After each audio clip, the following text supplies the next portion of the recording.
اعوذ باللہ من الشیطان الرجیم بسم اللہ الرحمن الرحیم ولما بلغ اشدہ آتیناہ حکما وعلما وکذالک نجزی المحسنین۔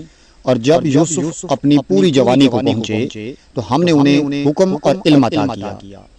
جب یوسف اپنی پوری جوانی کو سن بلوغت کو پہنچے تو ہم نے انہیں حکم اور علم عطا کیا، اور اسی طرح ہی ہم نیکوں کو ان کا بدلہ دیتے ہیں۔ اس طرح ہم نیک لوگوں کو جزا دیتے ہیں، ناجزی ہم جزا دیتے ہیں محسنین نیکی کرنے والوں کو۔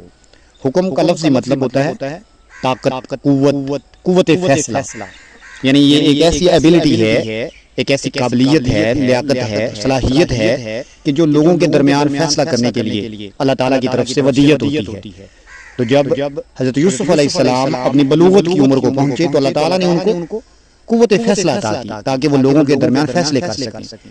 وراودته التي هو في بيتها عن نفسه وغلقت الابواب وقالت هيت لك۔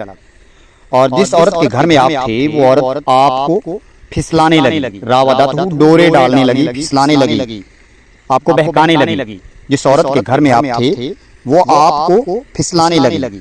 حضرت یوسف علیہ السلام جس عورت کے گھر میں تھے وہ عورت آپ کو پھسلانے لگی، بہکانے لگی، ڈورے ڈالنے لگی۔ وغلقت الابواب وقالت هيت لك، اور اس نے دروازے بند کر لیے اور برائی کی دعوت دی۔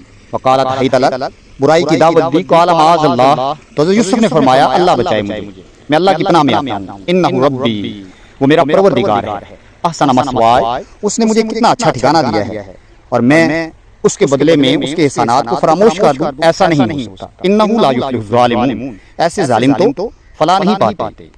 اور جس عورت کے گھر میں حضرت یوسف تھے وہ آپ پر ڈورے ڈالنے لگی، اور ایک روز دروازہ بند کر کے اس نے برائی کی دعوت دی۔ تو یوسف نے کہا خدا کی پناہ، میرے رب نے تو مجھے اچھا ٹھکانہ دیا ہے، اچھا رتبہ دیا ہے، اچھی منزلت دی ہے، ایسے ظالم کبھی فلاح نہیں پایا کرتے۔